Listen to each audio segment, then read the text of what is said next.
Hey, Yuba Bob here. Today I'll be taking a look at the Epomaker 680, also known as the FK680 Pro. It is a CNC acrylic case, 65% layout keyboard featuring traditional gasket mounting, south-facing sockets, QMK support, and a load of RGB LEDs. And all this comes in at just $79 USD. You can say this kit is like a superior brother to the Akko ACR67. Before the unboxing, a quick word from my sponsor, PCBWay. PCBWay is your one-stop shop for all DIY tech projects. On the circuit side, they offer advanced PCB prototyping, manufacturing, assembly, and populating. Regarding actual materials, they provide 3D printing, sheet metal fabrication, injection molding, and CNC machining. Each of these categories also have many sub-options related to their service. For example, for CNC machining, you can choose from a variety of materials, finishes, and level of precision. Their website and ordering process is relatively straightforward, and their prices are very competitive. If you're interested to learn more, the link to their website will be in the description. Right, back to the video. This kit was sent over by Epomaker for review, however, all my thoughts and opinions are unbiased. It comes packaged in a compact box with no branding whatsoever, aside from a small steel sticker. As nice as fancy packaging is, I'm also a fan of methods like these: less wasteful, lower cost, and space efficient. Opening up the box, you're presented with everything neatly bagged. The first one contains the plate foam, the polycarbonate plate, and the bottom case foam. Underneath is the PCB, which I'll go into further detail later on. And lastly, we have the CNC acrylic case. It's quite solid and definitely more rigid than the stacked method. The upper compartment contains a few accessories including a plastic USB-C cable, attachable rubber feet, hex key, extra case screws, and O-rings for the screws. So later on, I actually realized I missed the gaskets, which must have fallen out when I was opening up the box. Anyways, here they are. They're not Poron, but more of an EVA foam. With the unboxing out of the way, let's get back to the PCB. It's probably one of the most functional ones I've seen in this price range. For starters, the hot swap sockets are made from Kale and south-facing, which means no interference with cherry profile keycaps, opening up more options for build choices and future upgrades. I'm really happy that they did this, as most kit PCBs at this price tend to use north-facing sockets. For RGB lovers, you're definitely in for a treat. This board features perky RGB and an abundance of LEDs on the bottom side, allowing for an underglow. Both get incredibly bright, but are nicely diffused by the frosted acrylic case. One unique thing that I haven't seen in other boards is that there are also LEDs in between the spacebar to ensure even lighting, a nice attention to detail. The USB-C port is soldered on, which is usually a downside for gasket mounted boards, but the case has a large enough cutout to ensure for a full range of movement. There is QMK support, however for VIA it is unofficial. You need to download a JSON file from the listing website and import it into VIA in order to remap keys. Also, lighting cannot be controlled within the app. The next thing is probably one of the most unique design choices I've seen for PCBs at this price. Instead of the plate being used for mounting, the gasket tabs actually stem from the PCB. The main reason for this design is to allow for plateless builds, as a change in tab position no longer requires a plate to be used. This can be seen in some higher end options such as the Glacier 80 or a Lexus 65. So sick, this board can also be built plateless? Well, no, not really. The issue is that there's no screw and stabilizer cutouts, meaning your only option is to use plate mounted ones. So unless you're fine with wobbly modifiers, you can't go plateless with this kit. This leaves me really confused about the design choice then. My only guess is that it probably saves more money. It's a real shame that they didn't include screw and stabilizer support, could have allowed for greater potential. Still, overall, it's a solid PCB for a kit this price. Moving on, let's take a look at the case. As mentioned earlier, it is made of CNC acrylic, which allows for greater rigidity compared to stacked acrylic cases. One thing I noticed is that there are metal inserts for the screws. This allows for greater durability compared to screwing into the acrylic itself. A downside is that there are no recessed holes for the screws to sit in, so the heads do not sit flush with the case. Shouldn't matter after you touch the rubber feet though. Other than that, the case is literally the bare minimum, a flat rectangle with beveled corners. With the main kit parts out of the way, let's move on to the switches we'll be using for this build. I've decided to check out the Gateron Azure Dragons, as I've heard quite a bit of hype around them, and I've been wanting to try more tactile switches. Big thanks to Epomaker for sending these out as well. Purchase links will be in the description. They use polycarbonate tops, palm stems, nylon housings, and 67-gram double sage springs for that snappy, sharp typing feel. They come lightly pre-lubed and are the smoothest stock tactile I've tried so far. I say their tactile bump is a middle ground between sharp and round. They have a clear bottom out and are on the higher pitched end.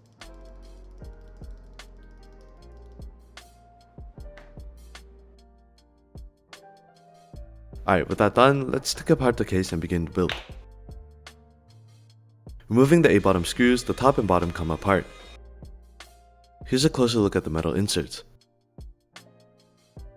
The first thing I do is install the gaskets. I decided to go with D65 Poron strips for the bottom case as they're much thicker and plusher. However, for the top case, I stuck with the provided ones as they're thinner and should allow for more movement. Upon inserting the PCB to test bounce, I noticed that there's interference between the gasket tabs and the gasket cutouts. I assume this is due to the tight tolerances of the cutouts. A slightly bent or warped PCB would result in misfitment. To solve this, I set it down the left and right gasket cutouts.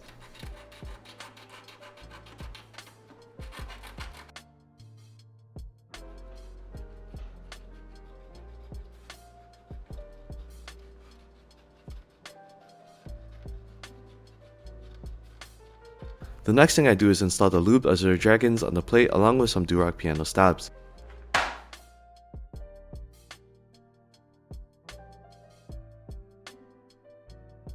I then line everything up and squeeze the switches into the sockets. Usually I install the switches with the plate and PCB, but since I'm not using plate foam for now and the polycarb is very flexible, I use this method instead. Once done, I fit the assembly back into the case and reinstall all the screws. I make sure not to over tighten these by going back and hand tightening them for the last few turns. Alright, keycaps. These are GMK Shoko clones which were also sent over by Epomaker. They are from the same manufacturer as the clones I use in my other videos, and as always, for the price, they're amazing. They use cherry profile and are double shot ABS. The legends are crisp, colors are vibrant, and they feel high quality.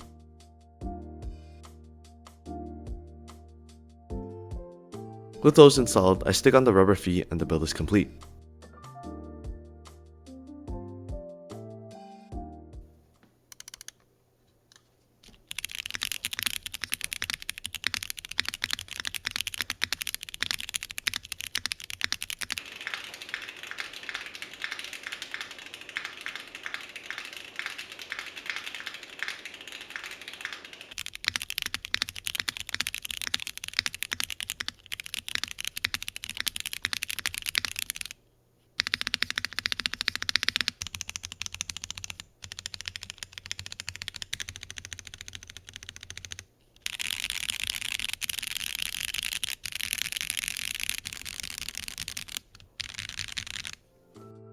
What the hell, this thing sounds amazing with no foam. It's definitely on the higher pitched end, which many people refer to as clacky. This is actually a sound I've been trying to chase recently, and I say it's the closest thing I've gotten to so far. Especially that spacebar. It's so deep and sharp, it's just super satisfying to type on. I say this configuration definitely sounds way above its class, and reminds me of more expensive options such as the Bakaneko 65. Alright, so for this next configuration, I'll be installing all the foams, which are the case and plate foam. I also add 2 layers of the Tempest tape mod in attempts of increasing the overall volume of the board. Here's the sound test.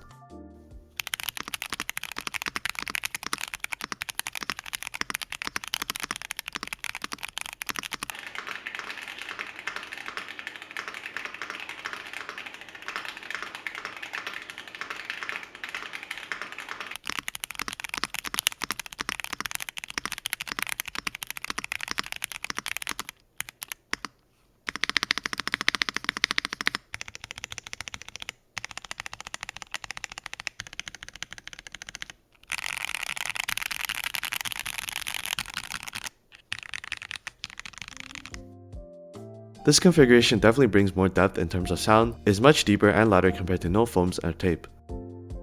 For the next configuration, I'll just be adding a layer of PE foam on top of the current mods. Here's a sound test.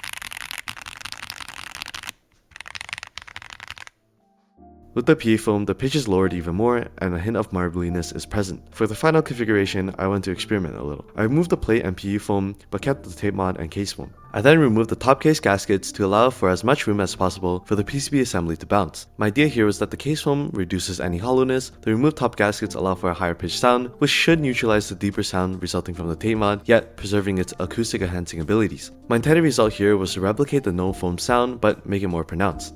Let's take a listen.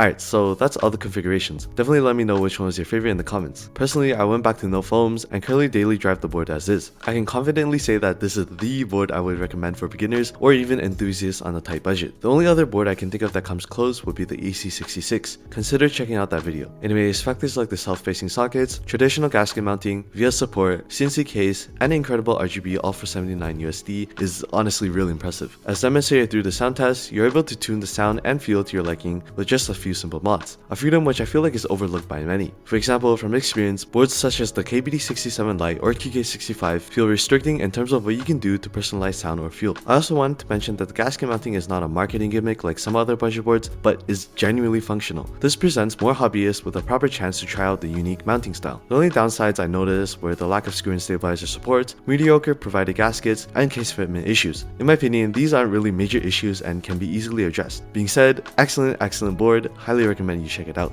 Thanks for watching, please consider subscribing or liking the video, it really helps the channel out.